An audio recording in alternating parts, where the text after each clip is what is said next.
You're listening to WKDW Radio 97.5 and KDWRadio.com, Yeah. broadcasting from the Bishop West Real Estate Mobile Tower right here in Northport, Florida. I've got a very, very special guest in the house today, Mr. Phil Stokes. Commissioner, how you doing today? Very good, John. Very good. And yourself? Awesome, awesome. Just out doing my thing today, and as I told you on the way down, I had to pull off the side of the road to do the show, but holidays, working people still work. That's what we That's do. right. So, give us a quick update on what's happening in the city of Northport through Phil Stokes' point of view.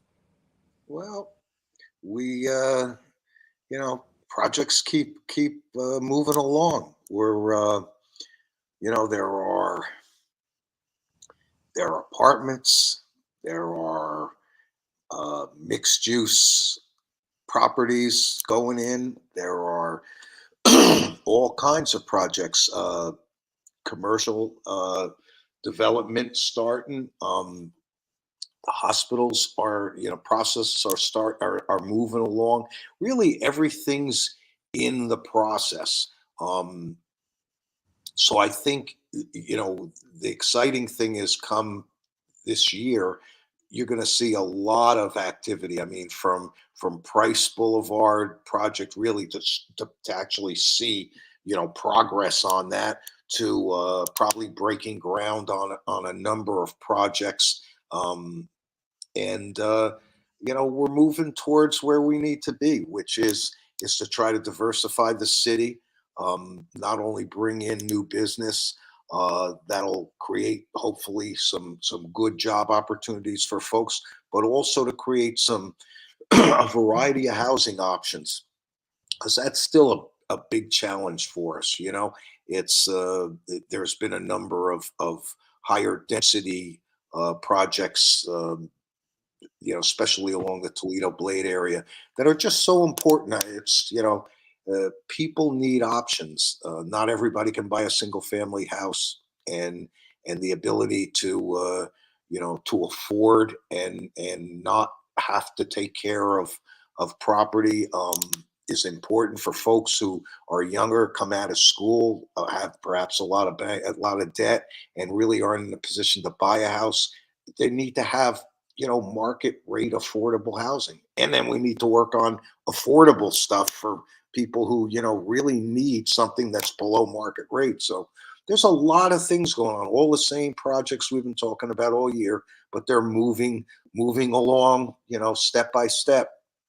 After probably by the end of the first quarter, early second quarter, I think we'll be ready with the full ULDC rewrite before us. We've got a chapter and a half to go, which are pretty much put together. So we'll be having some workshops on them, I'm sure. And then, by, like I say, probably the early part of second quarter, we ought to be ready to bring that before us for a yay or a nay. And the same thing with Mineral Springs. I think, they're in the process of negotiating operating agreements, as well as a not a purchase agreement, but a management, a partnership agreement. And those things are going to take another 2-3 months to shake out too. So all in all, it's business as usual. It really is. Well, and I kind of want to hit something here on the housing side of things, because the city of Northport and its citizens need clarification, because I read this on, we have some really great pages out there. We have some really good pages out there, and we have some bad information pages out there. Combating them all in one fell swoop is very easy when you're just talking about good, truth, solid information. So I'm gonna put a question to you, about housing that is currently happening. Um, the major complexes that are going up, the one out on Toledo Blade and Sumter, the major complex going up at I'm sorry, Toledo Blade and Price. The Toledo or the Price and Sumter corridor, where I believe it's the Heron Creek organization that's building massive amounts there right now. Yeah. The Northport Commission is 100% responsible and owns the land and dictates everything that's happening on those properties, correct or not? No. So, clarification, did Northport Commission rip out the trees? No, we didn't rip out the trees. All right. Did Northport Commission have a chance to prevent the building of that kind of structure on those areas? No, no. In fact, let's take the project on Sumter there by Price. That was property that was owned by I I don't know if he was a doctor, the fellow who developed Heron Creek, Yep. and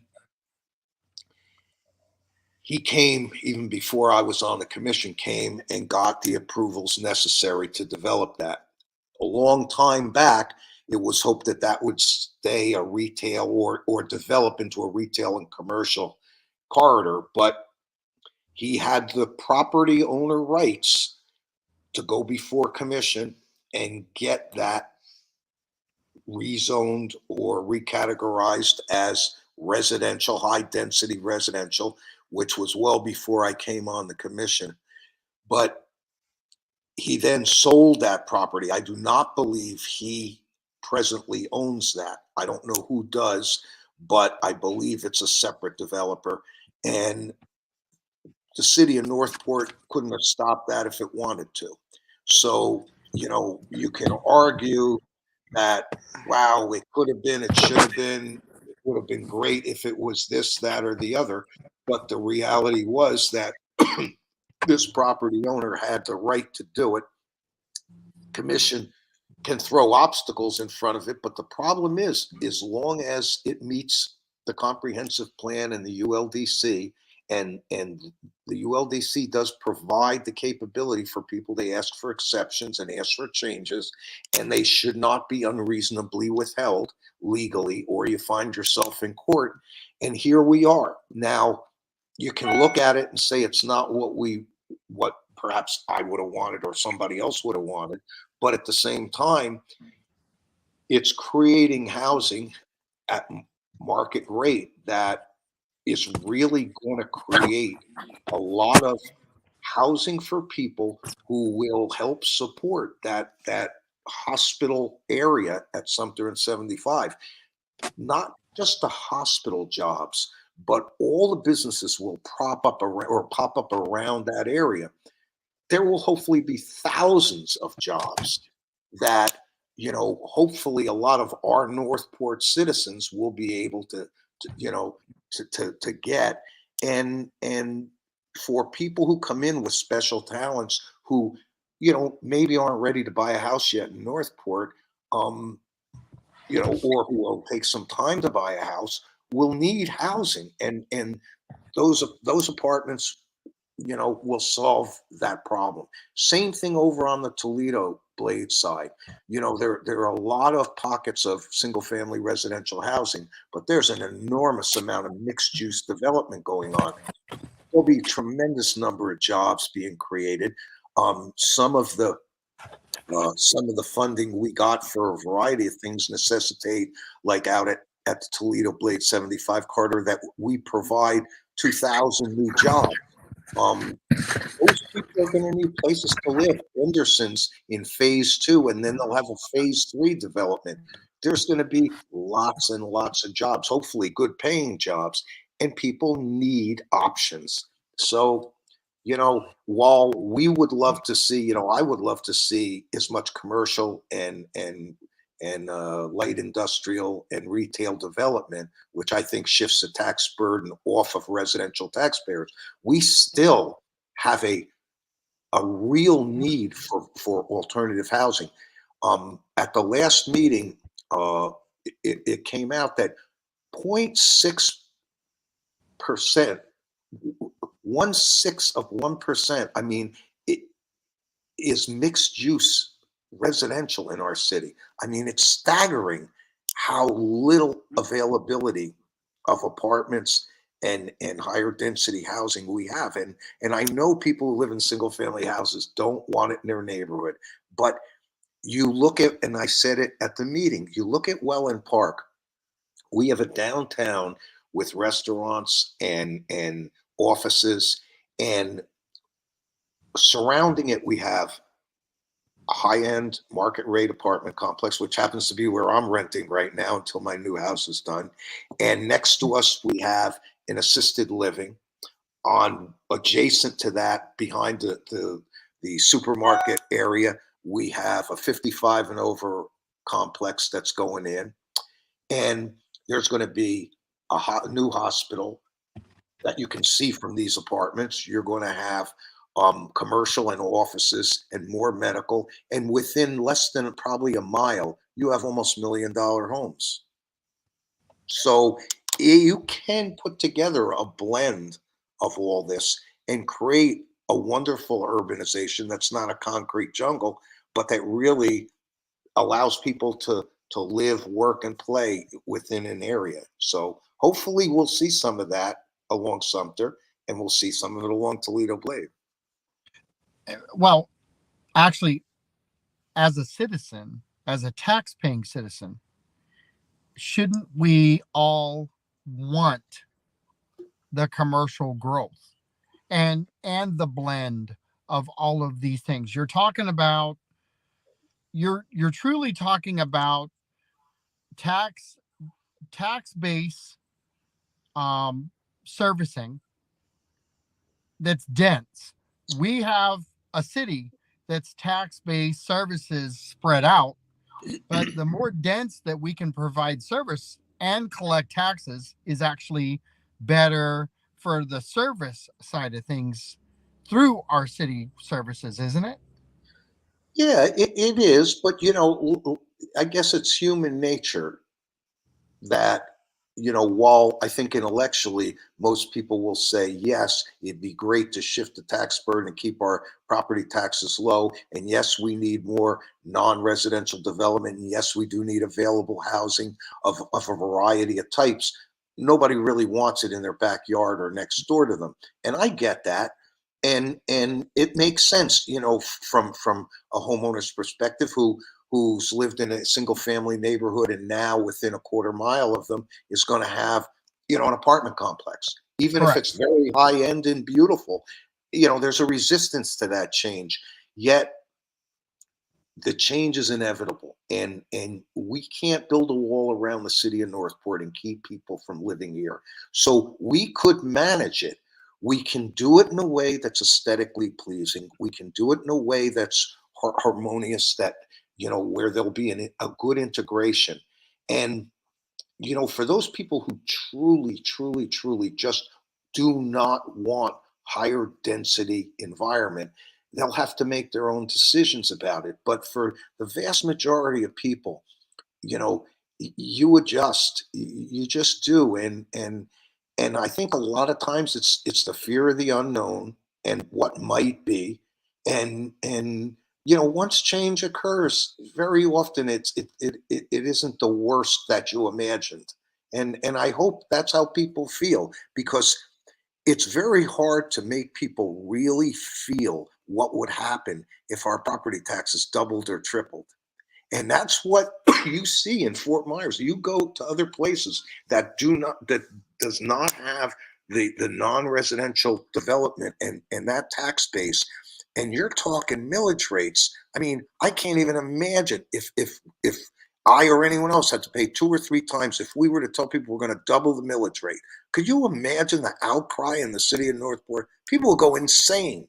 And to turn around and say, well, okay, then what's the alternative? Cut?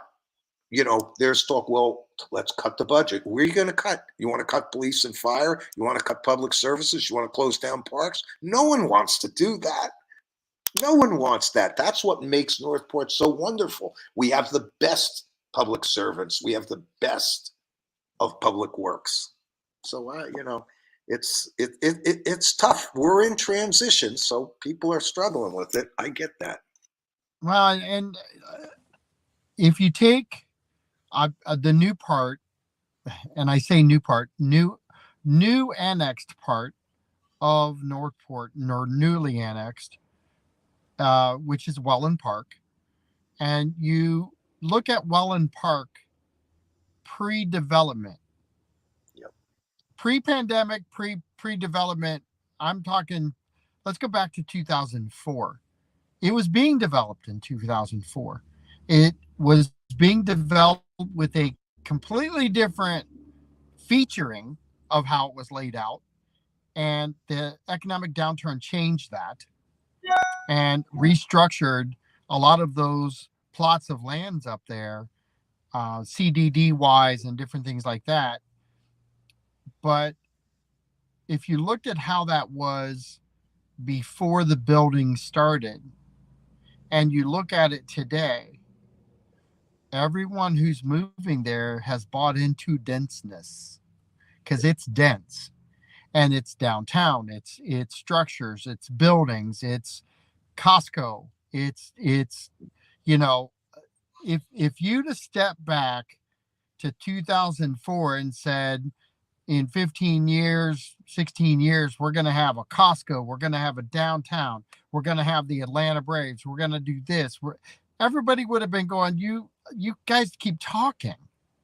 But that's just how that integrates itself into a plan. Well, the rest of the city had a plan, and the plan is being developed and changed every year.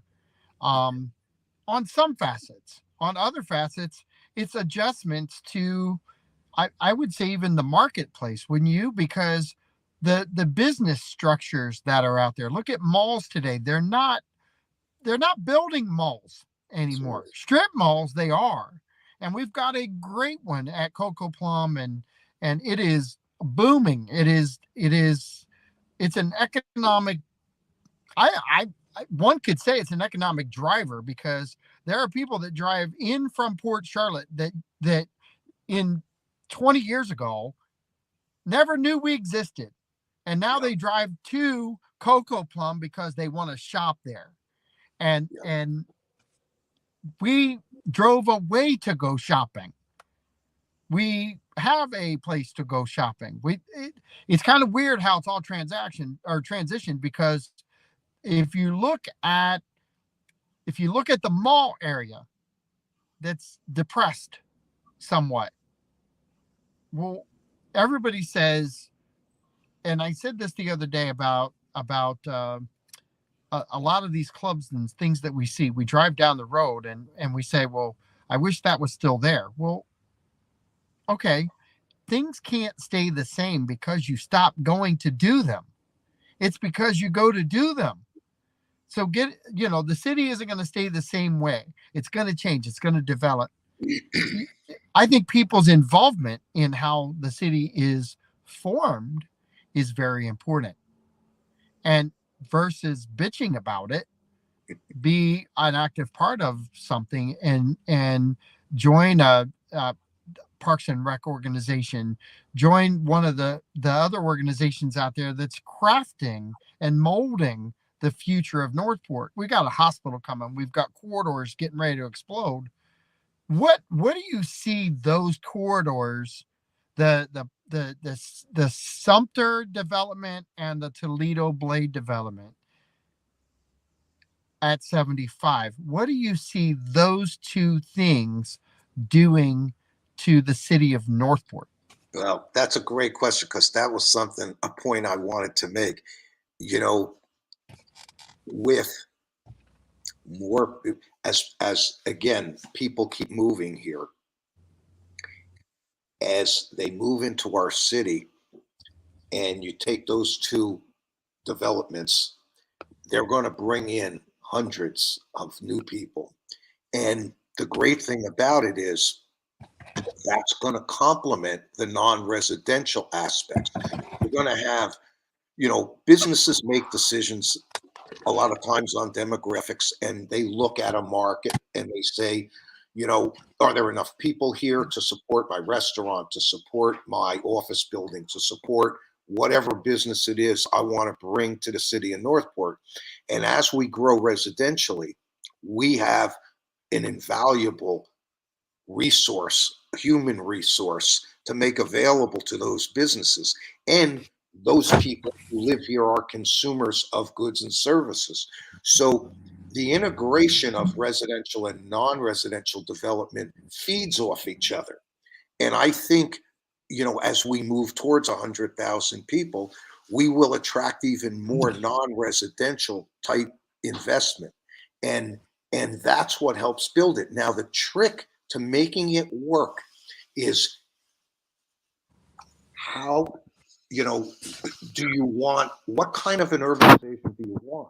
You know, we don't want a high-rise concrete jungle in Northport, but there are ways to create wonderful urbanized neighborhoods where people are close to shopping and entertainment, and where for some people that lifestyle is really wonderful. You won't have to get in your car. You can walk here, there, and everywhere and get to what you want. And if your jobs are close, so much even the better. And then, you know, excuse me, and and um and then for those people that truly want a little more space, let's face it, there's an awful lot of land still out there that people can build single family housing on. And you got all the estate areas for people. We have friends, couple we play pickle fellow we play pickleball with, moved into Grand Paradiso. Great guy, still was working. And after, I don't know, half a dozen years or whatever, as he got to know the area, just bought a bunch of acreage out in the estates. He's, you know, he loves the idea of having more space and being a little away from the higher density. So there's room for everybody and for every type of lifestyle. And I think, you know, it's very interesting how the different types of development feed into each other. And I think, you know, what people don't appreciate is that it's not, while property owners have the rights to build whatever makes economic sense to them, there's a way to manage this. And our city staff, when you look at the high caliber of individual that runs our departments, especially our building departments, our neighborhood services, you know, these are people who are land planners who understand what it takes to integrate the growth of a city. And it has to, it will be way out of whack, and we won't be perfect. There will be things that get done that people scratch their heads and go, yeah, I wish that probably wasn't the best. But by and large, a lot of thought goes into this, a lot of planning, a lot of attempt to make things fit together. And is it perfect? No. But on the whole, Northport continues to remain the second fastest growing city and one of the most appealing places to live. It has 30% of our entire city's land is either conservation land, open space, parks. I mean, that's tremendous. And that's something that most cities our size do not have. And you want to go spend a wonderful day away from everything and all the building. I mean, go to Myakahatchee Environmental Park, go to any one of a number of the parks we have. It's incredible. So, you know, and here to show that there is a serious concern for how we do things. For years, when I first threw my hat in the ring to run, one of the things I did was have an opportunity to sit down with our environmental gang in the city, from Barbara Lockhart and her people, and Edie and those folks. And I said, what would you like to see? I said, tell me everything I need to know. And one of the things they said is, we really need more than just one person who's looking out for our environment and our natural resources. And now, a year later, we have a natural resource department that, including our arborists, totals, well, 7 people. And they are not just window dressing. These people will play an integral part in the planning processes of how our city grows. because it is important to do it the right way and to create as much green space to assure ourselves that we're looking after the wildlife that's here. And is it perfect? No. Is it like some people would like, don't develop anything, leave it all natural in a I mean, it's a great wish, but it's not something we can stop. So again, the most responsible way. So the integration of all this stuff is important, but I think there's another factor that a lot of people, the uncanny, that I'm going to ask this way, but most cities have a deteriorating infrastructure, a deteriorating um, commercial property base. We even our older commercial base properties that are not under the control of the commission 100%. They're commercial based, business owned companies and business and storefronts and all of these things. When you go into larger cities in Tampa, uh, you go into Fort Myers, you go, they, Cape Coral has an older strip. They're not, they don't have necessarily a brand new town. They're very similar to us in that regard, but go into Venice. There's old buildings. There's all kinds of stuff that's there, and the structures are different than ours. We have, I in in a real bold statement, we have no no real infrastructure. It's all having to be built, which also puts a burden on whoever's developing it. Um, they have to go through the gamut and they have to endure the change that people of Northport some want and some despise. And there doesn't seem to be this ho hum middle of the road gang of people. It's either you like it or you hate it, and the haters usually get to talk more about it than the people that like it, because the people that like it don't have anything to bitch about.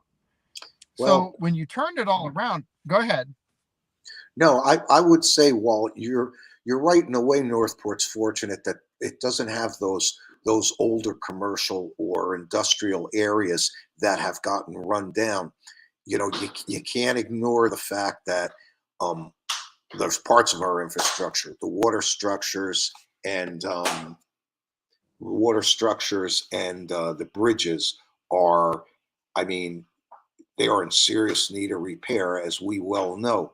The real hurdle there, and thank goodness we don't have the other types of areas that we have to try to revitalize, so we can focus on our roads and on our bridges and on our water structures, and we do that, but we are so hamstrung by the inability to acquire the financing necessary to do them. And what I mean by that is, at some point, quite a long time ago, you know, uh, city city voters decided that commission had no ability to borrow money without referendums.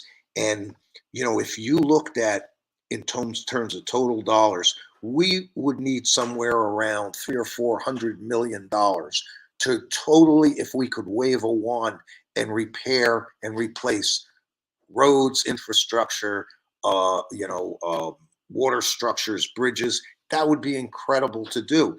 And it's a big challenge for us. That concurrent with all this development is addressing those things, and some of them get addressed when developers come in because we force them to deal with stormwater management. We get them to pay for a lot of the water and sewer and other infrastructure support, but we still have a desperate need for lots of money to be able to fix these things. We can do one or two structures a year at a 4 to 5, $1 million pop. Like, that's a lot of money.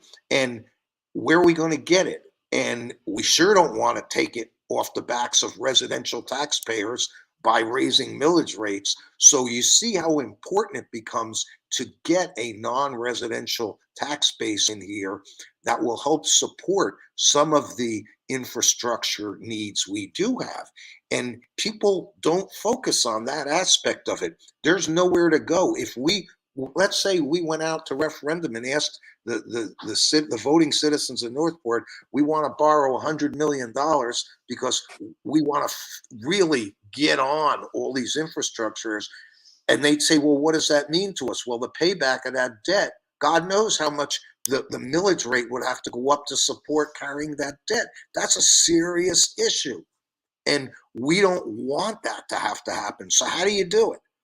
You Right. got to find new sources of revenue, preferably not on the backs of our residential taxpayers. So it's really a challenging process that's got a lot of tentacles to it that people need to consider. And, hopefully over time, people hear enough of all sides of these issues that they start to realize how difficult and challenging it is. But you're right, to get back to what you said. Thank God we don't have some seriously deteriorating areas, because who does it fall to? You get businesses and companies that have walked away from things, and the properties just sit there fallow, and who's going to take care of them? Who's going to rebuild them?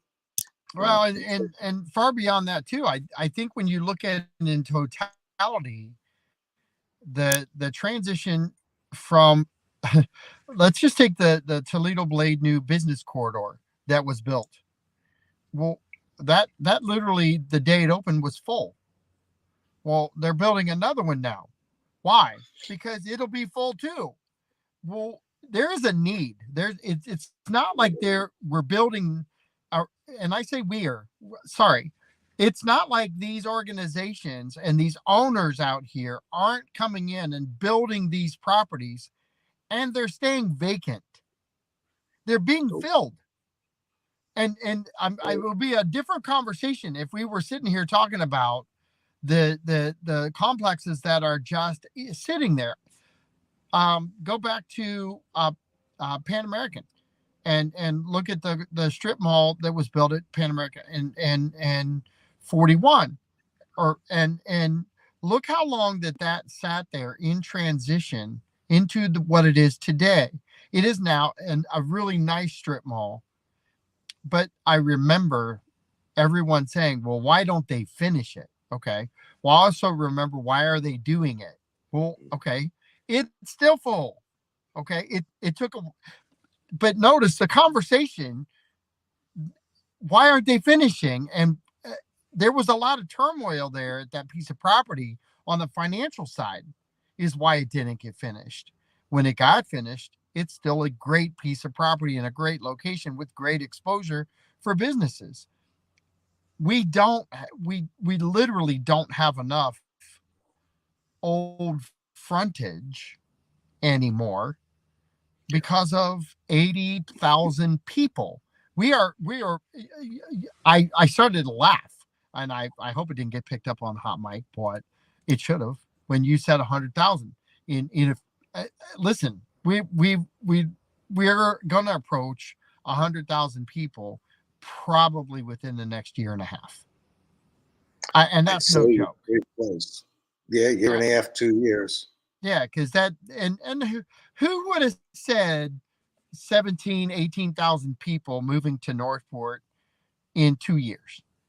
No, but I'd moved here 20 years ago, and we were at 20,000 people. We're at 80. We're at 85, 86 now, right? It's incredible. And so that took 23 years. We're talking 2 years to gain 17,000 more. Yeah. To me, that's crazy. But guess what? We haven't even filled the new houses that are being built. We haven't even filled the new complexes that are being built. We've got a hospital moving here. If you're sitting at home right now and you're legitimately thinking Northport is going to stay the same over the next 10 years, actually, let's have fun with this. If you think it's going to stay the same over the next 5 years, I think you need to get counseling really quick, because whether or not you want it to or not, seriously, it's common. And I tell people this all the time. I'm like, you can be irate, you can stop. Look how many people have literally tried to get on Facebook and start groups about hating Northport, who live here because they don't want it to change. And yet, here we are talking about the next set of changes over the next 5 years. We're it's I think I think where I get confused is, if you put enough attention into helping the city with your dedication as far as molding what it's going to become, it's a lot different than bitching about why you want it to stay the same. Would you agree with that? Well, yeah. I mean, as we've talked, it's if you've been here, 20 years, 10 years, longer, you know, it, you moved here for a reason. You moved here because there was a lot of open space. There was a lot of natural resource. There was a lot, you got away from higher density and more of an urbanized environment, whether it be Port Charlotte or Sarasota or you name it. And now this area is growing up around you, and there's a natural tendency for a lot of those folks to say, "I didn't ask for this. I didn't want this. This is what I moved away from, and now it's being forced on me." So I cannot look those people in the eye and say they're wrong for feeling the way they do. I can't do that. Their feelings are real and their opinions are valid from their perspectives. The problem we have is Northport all of a sudden became, 15 years ago, it may not have been, but today it is such an appealing place to live. You're close to beaches, you're close to Venice, Sarasota, Fort Myers, Naples. You're close to I mean, and there's so much to do, and there's so many places to go, and this is such an affordable area. As high as costs of living have become, it's still one of the most affordable, best places to live. So this change is just it's unstoppable. And and if you try to ignore that growth, that the influx, and you just hide behind, "I'm not going to acknowledge this, I don't want it to change," the change we get will be horrendous. It has to be managed. It can't be controlled. It has to literally be managed in a way that's as balanced as humanly possible. And for those people who really, I don't, I listen to them. I truly try not to just sympathize, but to empathize as well, and put myself in their position. And I get it and I feel it. But it's inevitable. I can't, nor can any commissioner, nor will any future commission be able to stop this. We just have to be good stewards of this development and do it the smartest way we can, in a way that makes the most sense. And people who can't live with it will make the decisions they have to make. But for the most part, I think the vast majority of people will embrace the changes and adapt to the changes and find the good in it. It's like anything else. You get 5% of the people that advocate vocally for one position, 5% the other, and the other 90% get up every day, go to work, raise their families, and try to get see that glass half full every day instead of half empty. And that's Right. the world we live in, I think. I mean, You, I think your answer was a great answer. Um, that in this day and age, you don't hear empathy too much. Um, and I'm not trying to come across without empathy, because I do feel bad that we can't stay the same, because I love the town that I moved into the year 2000. And I know that they feel the same way. But I got to tell you, I love getting 4 lanes on Sumter the day it happened, the day we opened it up. I was like, oh my God, yes. But you know what? Everybody said it's going to increase traffic. Well, I don't think it did. I think adding 4 lanes actually made traffic flow better. Yeah. I think when we get Price Boulevard, everybody says, "Oh my gosh, it's going to wreck our neighborhoods." No, it's just going to make traffic flow better. Yeah, well, Yes, it truly it's will. look at Toledo Blade. I we've got 2 major corridors that go down to 41. Are they busy? Yes. What would they be like if they were 2 lanes? Mm, exactly. Come on, folks. It's not that hard to envision. Our growth will not change. And every city, ironically, every city that you move into that's 100 years behind their infrastructure goals, we are not. We're actually managing our infrastructure at a much better clip than most cities, major cities, who are going through changes, because we don't have that. We literally don't have the infrastructure. Yeah. We're taking a 2 lane road and developing it into a 4 lane road. We're not taking a 4 lane road and developing it into an 8 lane road. And so it's there's a difference in these conversations that you have to put out, but you also have to look at it and say, you know what, if there's more people here and we make it feel less on the roads, which we have that here, we legitimately have a higher population rate than the city of Sarasota. Go drive from the hospital to 75 in the city of Sarasota, Yeah. and see how long it takes you to get to 75 from the hospital. You got it. Drive across, drive across, drive down 41, longer mileage, down 41 from the edge of Northport to the south edge of Northport.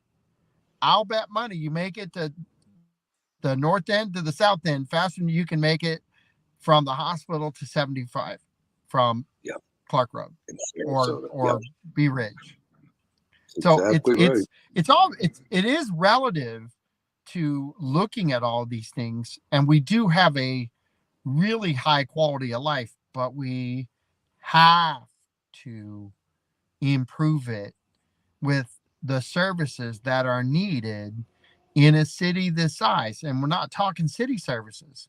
We're actually talking services like restaurants and other things, other pieces of a true city Yep. that has to be molded at this point.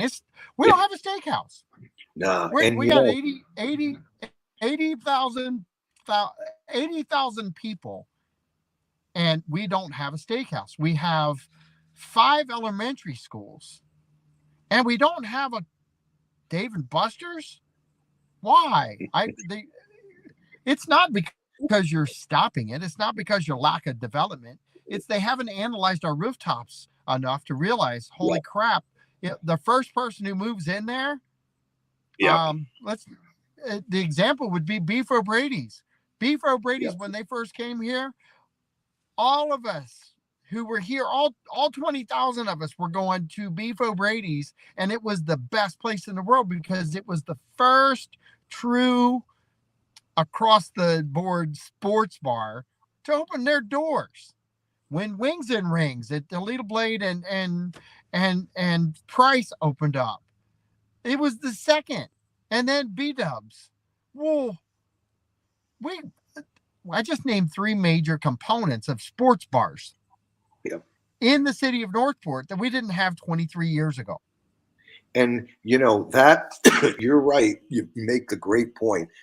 These companies, they are very analytical when it comes to deciding where they're going to expand to and where they're going to grow their businesses and build their businesses. And the city of Northport was for many years just in that limbo stage, wasn't quite big enough to draw some of the bigger chains and some of the bigger type businesses, because again, they play the numbers, and now we are, and we're starting to see that change. So again, it goes back to this proper integration of residential, um, variety of residential, non-residential development, creating more jobs, which feed off each other, which keep people close to home, which allow businesses that provide goods and services to move here more to support that population base, which will take some heat off,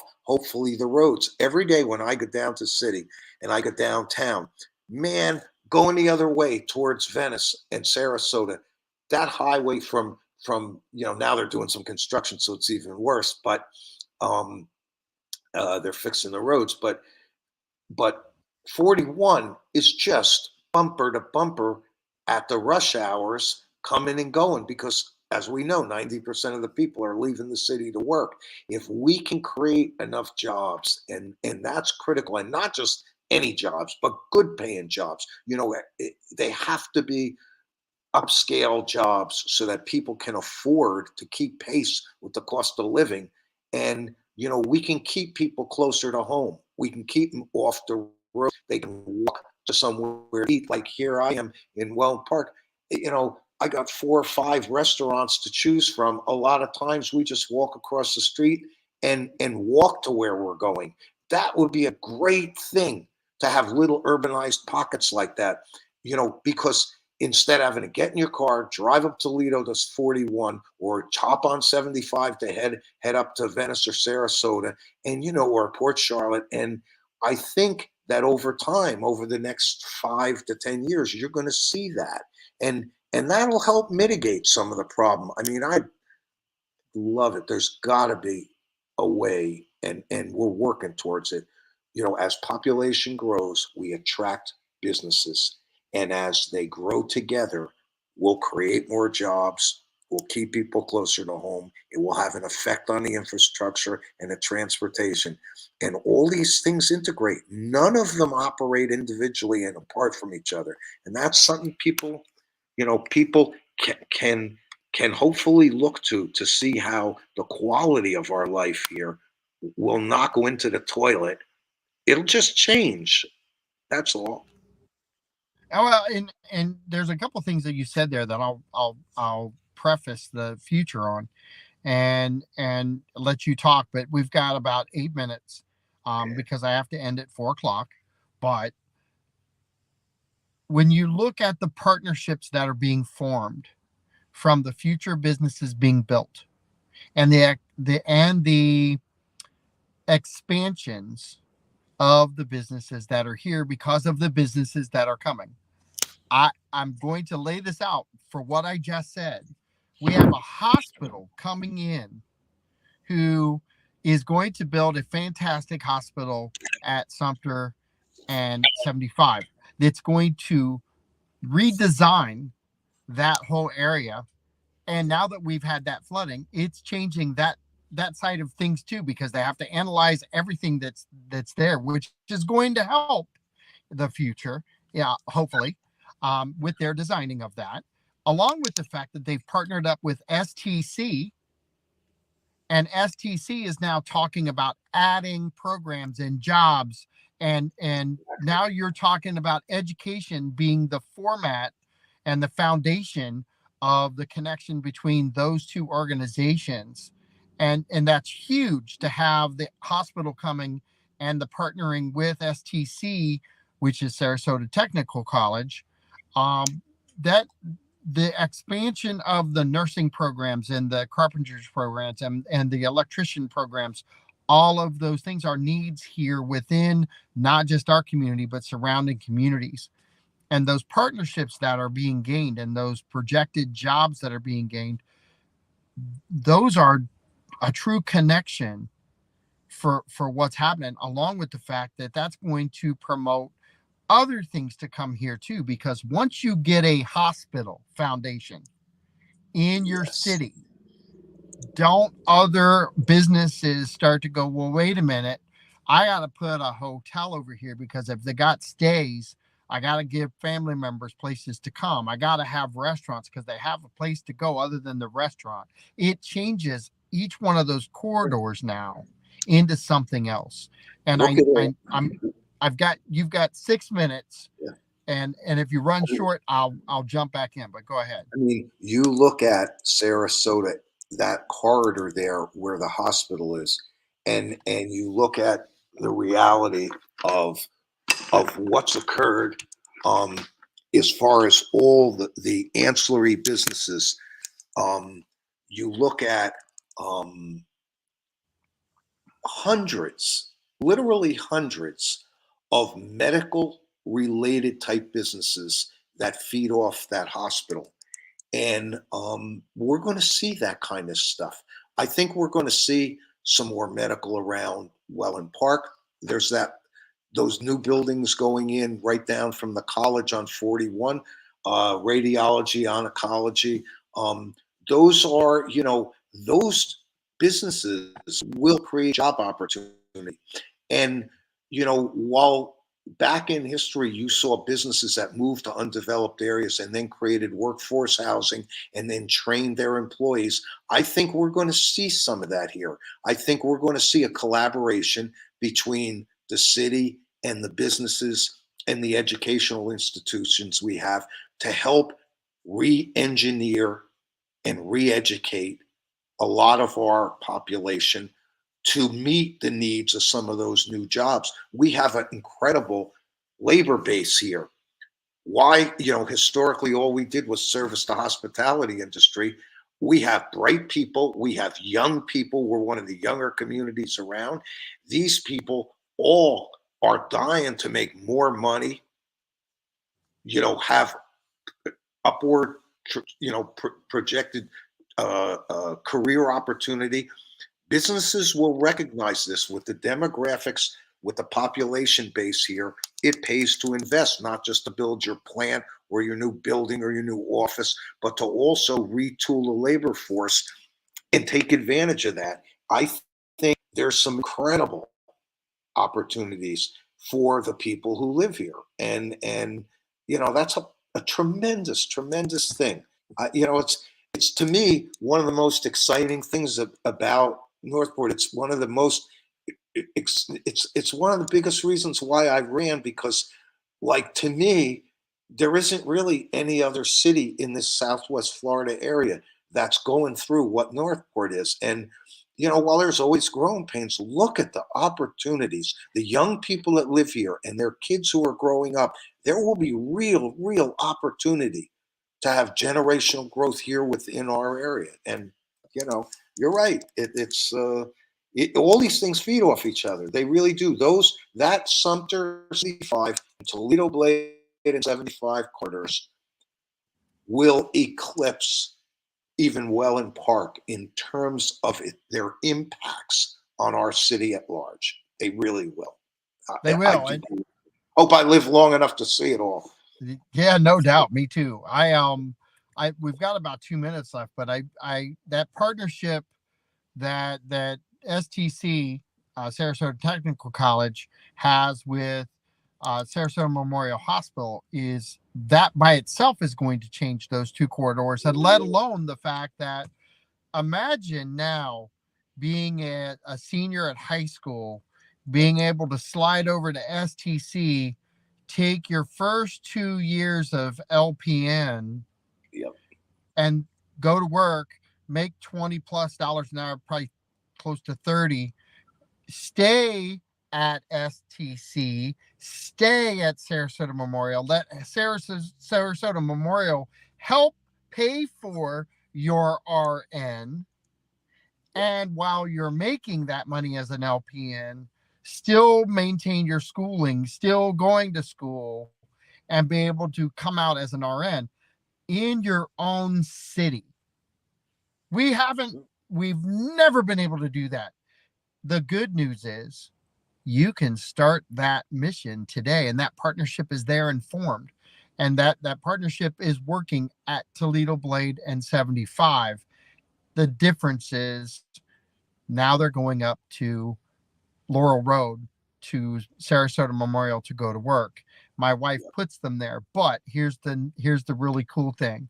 As this corridor gets developed, that's going to change. And so we know it. We're not saying it might work. We know it will work. We know it will change the corridors. We know all these things. We've already seen it. I've got less. I've got to say goodbye because it's 4 o'clock. But Phil, is there anything I missed? I don't think so. I mean, we'll be talking about this kind of stuff, not just with me. You'll be talking, but with the my fellow commissioners, like year after year for the years to come. And it's going to be a good ride. We just all need to pull together, and we all need to speak our minds and work together. And I'll tell you, the best is yet to come. 2024 is going to be a year where a lot of things that have been worked on over the last couple of years start to come to fruition. And I think people are going to start to say, wow. Yep, So, I agree. Well, listen, I appreciate you taking time out on the holiday to be part of the show, and we'll definitely always, talk soon, my friend. always a pleasure. All You right, thank take you. care. Drive safe getting back. All right, thanks, buddy. I'll talk to you soon. Bye. You too.